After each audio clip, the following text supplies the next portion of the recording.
Truckers of Reddit. What spooky things did you witness on the road? 1. I was driving between Melbourne and Albury very late one night on the Hume Freeway.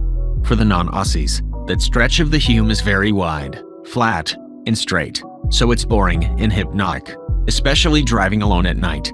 It was the middle of summer, so I was surprised to see little wisps of fog whipping through my headlight beams, but then the smell of burning plastic hit my nose and I realized it was smoke. Up ahead, there was one other car on the road, and I could just see a tiny yellow light on the back, like a candle flame. Worried, I sped up to catch this guy, and by the time I reached him, his entire muffler was on fire. I flashed my lights and honked my horn, trying to get his attention. Just as I drew up alongside him, I saw him turn to look at me, and then a huge gout of orange flame burst out from under the car and licked across his driver's side window. Needless to say, he pulled over in a big hurry and I pulled over about 50 meters ahead of him. I jumped out from behind the wheel and sprinted back to him to make sure he was out of the car and safe, then back to get my phone, and called emergency services while running back to him. It was less than a minute since he'd pulled over and the entire car was a fireball. I asked if he was okay, and he said yeah, but his phone and wallet were both still inside the car. I let him use my phone to make some calls and gave him all the cash in my wallet, which wasn't much at the time, and finally continued on my way once the firefighters and ambulance arrived. Let's just say I was wide awake for the rest of my drive. 2. TL. Doctor stopped to help a motorist with a possible flat. May have prevented a murder. I service fire equipment, so I drive a box truck and cover parts of PA, NY, MD, NWV. I was in rural NWPA, returning from a service call and heading towards the interstate to go home. On the way to this customer, I saw a small pickup truck on the interstate whose right rear tire was steadily deflating. A mile or so before my exit, they pulled off to the side. I didn't stop to see if they needed help, and felt a little bad about it. As I drove down this dark, twisty road, I passed a Dodge Durango pulled over into a barn driveway. There was a person lying on the ground behind it, struggling with something. It looked like the guy was trying to change a tire or get the spare out from under the Durango. Remembering the pickup from earlier, I decided to turn around and see if he needed help. I pulled into the first driveway I saw, about 1/4 mile down the road, turned around, and headed back. Halfway back, the Durango passed me, going the direction I had originally been headed. I got back to where I had seen the Durango, planning to turn around again, but as I swung into the driveway, my headlights caught a figure lying motionless in the snow. I stopped and jumped out just as the figure sat up. It was a woman, maybe in her 40s, in a thin, torn black skirt and top. Her hair was mussed, her eye was starting to swell. She had red marks on her throat, and her lip was bleeding. I helped her up, got her into my truck, and cranked up the heat. I had taken my jacket off, so I gave it to her, and she covered her torso and arms. She didn't want to say anything. Her throat was sore, and she was badly frightened. I called 911, and they dispatched a police car. I gave her a bottle of water, and she whispered, "Thank you," then sat with her head bowed and eyes closed. It took about 15 minutes for the police car to get there, and she stayed silent. As the car pulled in, she said, mostly to herself, "He's gonna arrest me." The trooper walked up and motioned me to exit, asked her if she needed an ambulance. She declined, then asked me what had happened. I explained what I had seen. He wrote everything down, then talked to her for a few minutes. He helped her out of the truck and into his car. She quietly thanked me for coming back, because she thought that guy meant to kill her. As far as I know, she wasn't arrested. She was pretty beat up, and the trooper spoke and handled her as if she were the victim of an assault. It was almost certainly a transaction, sex or drugs, that had gone badly. I never found out what had happened. I watched the news outlets for that area for a while, but never found anything. 3.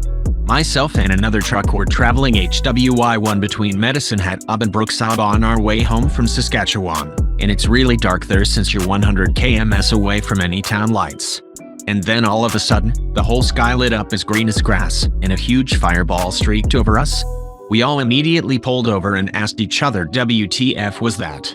Heard on the news the next day, it was a meteor, the size of office desk, that landed somewhere between Lloydminster and Cold Lake. We had never seen anything like it. 4. Upper Peninsula of Michigan. I was delivering and installing machines for the company I was working for. I was in a 26-feet box truck with 12 machines in the back. I was having trouble with the truck the day before. Had it checked out by the rental company and they said it was all good. Since I was behind schedule due to the truck and problems with installations, I decided to drive late to my next destination.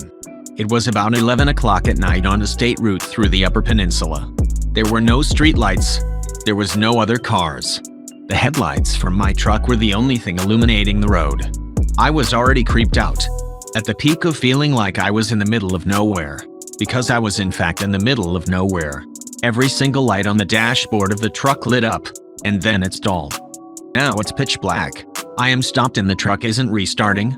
Rather than eat up the battery trying to turn it over, I shut everything down and started making phone calls. As I was calling everyone and anyone that would listen, I sat in the dark night, with the only light being from my hazard lights. I looked up and saw something move in front of the truck, just out of distance of the flashing lights. At first I thought it was my imagination. I finally got a hold of someone, and they told me it would be 2-3 hours before they could get a mechanic to me. So now I am sitting in silence. The only noise is the clicking the hazard lights are making. And I am staring out the windshield into a void of darkness, when I see movement again. Just as I was about to shit my pants, my phone rang and that nearly secured the pants shitting, because it scared the hell out of me. It was a mechanic that wanted me to get out, open the hood, and check some things out. No, I am not getting out of the truck, with an explanation as to why. He was irritated with me, but I didn't care. So finally, after seeing the movement just out of range of the lights one more time, I threw on the headlights with the high beams.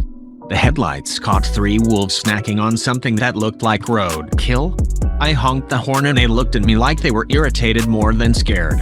I was safe. The wolves more than likely weren't going to bother me, but it was spooky just knowing they were there. So I shut the lights off. I would turn the lights on occasionally to check to see if they were still there. I was basically just sitting there listening to the hazard flashers click, while surfing my phone. Each time I turned the lights on, the wolves were still there. Just to remind you, I am in the middle of nowhere. No homes, no business, nothing but trees, wilderness, and wolves. I suddenly heard what I can only equate to a woman's scream of terror that sounded like it came from right behind the truck. Then something slammed into the side of the truck, hard enough to rock it. I wasn't afraid of the truck tipping over, but whatever hit it hard enough to rock the suspension enough to move me around in the cab. It was a pretty heavy truck. I turned every light the truck had on, slipped it into reverse so the reverse lights came on and laid on the horn. I was checking both mirrors, and the only thing I saw was a shadow bolt across the road. I couldn't make out what it technically was, but in my head it was Werewolf Yeti Bigfoot lizard monster that was going to end my life, and it was going to be agonizingly painful the entire time. I also noticed the wolves were gone. From every nature documentary I've watched, the only time predators leave food is when there are bigger, badder predators around. By this time I was in full Bobby Hill, that's my I don't know you mode. Whatever crossed the road didn't cross very far off the road. I could hear it thrashing around in the brush, breaking sticks and what sounded to be logs. There was no noise pollution. I only had my window cracked a little bit and I could hear pretty well. I basically had the steering wheel gripped, all the lights on, and was feverishly looking out the windows and through the mirrors to make sure nothing was around the immediate area of the truck. I couldn't see off the road, and the flashlights I had were in the back of the truck in my tool bag. I'd have to get out of the truck to get to them. Finally, I saw some headlights through one of my mirrors. It seemed like it took hours for them to close the distance to me. The noise stopped as the headlights approached. It was obviously the mechanic because no one else was stupid enough to be out there besides me. The mechanic pulled out in front of me. My headlights were shining on him and his truck. As his door opened to step out, we both hear the woman screaming in terror yell again and the brush thrashing intensified. Whatever it was still close and pissed. His door immediately closed and my phone rang. He called my phone asking me what it was. He sounded more panicked than me.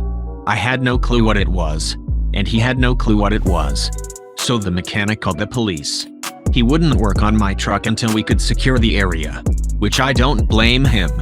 He didn't like my idea of him getting out of his truck just to check things out. 2 Michigan State police officers showed up.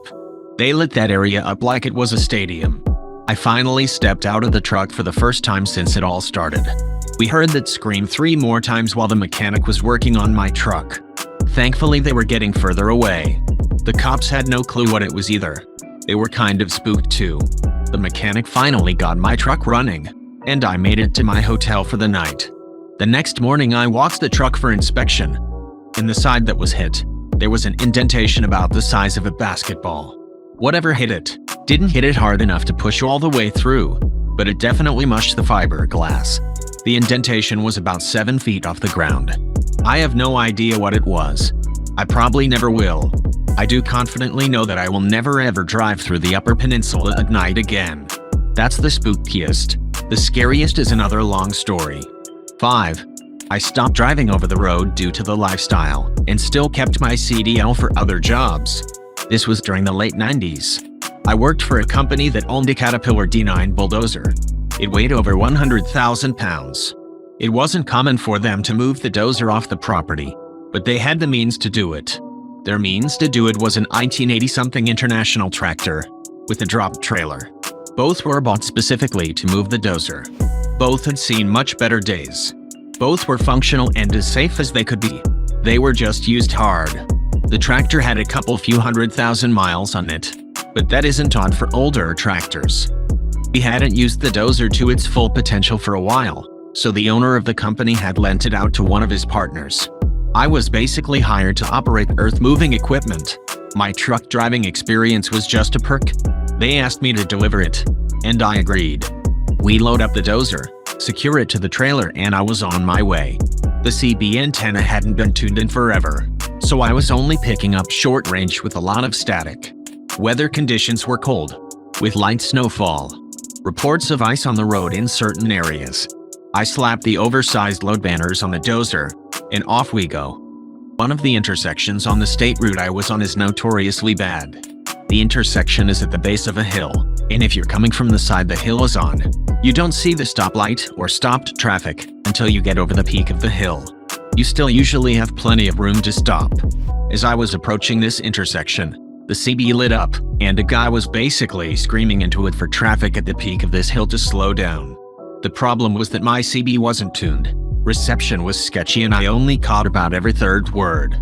I know the intersection, so I let off the accelerator when I peaked the hill, mostly because I hated and still hate that intersection. I would have had plenty of time to stop even with the road conditions, if traffic was normal. Unfortunately, traffic was not normal. There was a pretty bad accident at the intersection and traffic had backed more than halfway up the hill. The accident had just occurred, so there were no emergency services on scene. I now had very little space to stop a very heavy load with a very old truck. I started downshifting and braking, realized I was going to be cutting it very close, and started braking harder. Then I realized I was hitting large ice patches on the road. The tires were slipping and jerking the tractor around. I heard the fifth wheel clanking and I felt the trailer tugging on the tractor in a weird way. So I looked at my driver's side mirror and didn't see anything, including the dozer. In a panic, I whipped my head around to look out the passenger mirror, and the only thing I saw was the entire side profile of the trailer and dozer. I had made a terrible mistake in letting that trailer get out from behind me. It was one of those "welp, this is it, this is how I die" moments. I was now jackknifing, while still moving, and still trying to slow the truck down while on an icy hill. I was headed for an intersection full of stopped passenger cars, and my truck weighed a lot. By this point, I was thoroughly convinced that I was about to involuntarily murder a bunch of people. I laid on the horn as much as I could, but I was also trying to work the steering wheel in an attempt to pretend I had control.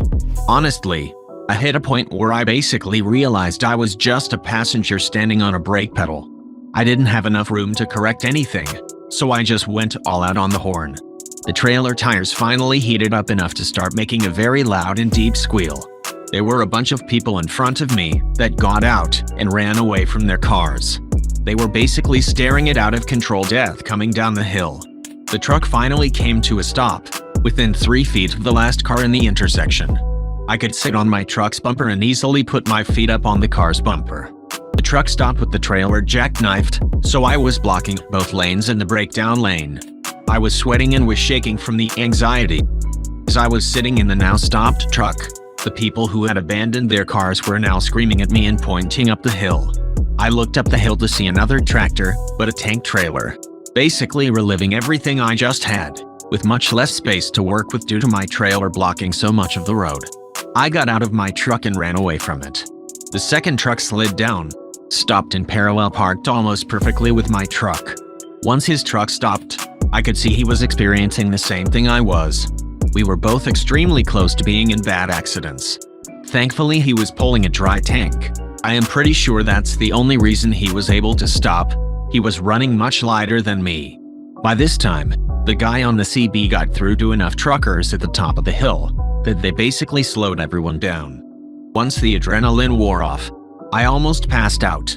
I have operated a lot of different vehicles in my life, and that situation was easily the most scary operating situation I have ever lived. I had zero control of the situation, and it's a bad feeling for an operator. I remember the people that ran away from their cars were comforting me. It's been over 20 years since they happened, and I still get the willies when I think about it. I saw enough accidents to know how that could have turned out. Had I not been able to get that truck to stop, I would have ripped through all those passenger vehicles with little resistance. Another 5 miles per hour, or being in a different lane, just a bit more ice. Even the time of day would have completely changed the outcome of that situation. It would have been entirely my fault too. 6. My mom is a trucker. This is her story. She was driving through Arizona when she saw what she thought was leaves blowing across the road in the distance. This puzzled her since there's mostly pine trees in northern Arizona. When she finally got to the leaves, she realized that they were migrating tarantulas, 1,000s of them. There were so many of them that her truck was sliding on their guts, so she had to slow down. She stopped at the first truck stop and told her co-driver to fuel up. He was sleeping at the time, because she wasn't going to step foot outside after what she just saw. Her co-driver was pissed since it was technically his time off, and he thought she was crazy, until he saw the tarantula guts and legs caked in the inside wheel well of the truck. She also outran a tornado in the Midwest. She was about to pull over and take cover until she saw another big rig that was parked on the side of the road get tossed a couple hundred yards like a toy. She called me and told me that she thought she was going to die and wanted her last words to be "I love you" to me. She pulled off the freeway and got to a Walmart, where she ran into the basement where all the staff and customers were taking shelter. After the tornado passed, they stepped out of the basement and into daylight, since the Walmart was destroyed. She has many stories like this. Trucking is 90% boredom, 10% insane shit like this. I've seen one of those tarantula migrations before in the Texas Panhandle once. They're pretty wild. It was the middle of the day, so it was pretty clear what it was from a distance. We even stopped to get a closer look, because, this being a 2-lane highway in the middle of nowhere, there was literally no other traffic at the time. Then, of course, we plowed through that shit and kept going, cause there were at least tens of thousands of hit 'em and they don't move that fast. My dad was a trucker and I was riding with him on a short haul through the Oklahoma Panhandle one summer when we had a very near miss with a tornado. Went from being generally rainy and windy to raining like the goddamned end times with a bit of hail for good measure. 2 signs that tell you either Jesus is coming or there's a tornado nearby. Fortunately, Dad saw an exit to a rest area up ahead and, having grown up in Tornado Alley, had the good sense to pull off and park behind a fast food restaurant. I think it was a KFC. It's been like 30+ years. Grabbed me and hauled ass inside and into the bathroom because it had no windows and had cinder block walls. One thing I noticed on our way through though was that this KFC had one of those glassed-in portions in the dining area, and there were 8-10 people standing in there staring out at the now clearly visible tornado coming right at them like morons. It got very loud in that bathroom, and the building rattled pretty good for a minute, and then everything died down. Dad said I hope the truck is still there, and we went back out to find the restaurant fairly destroyed. The glassed-in area was gone. There were like 2 tables and a chair or 2 left in the whole dining area. There was mud and dirt and bits of hail everywhere, etc. Now, I have to assume that those people had the good sense to follow our example and find somewhere to hide. But I saw no sign of them whatsoever on the way back to the truck, which was still sitting where we left it. idling like nothing even happened.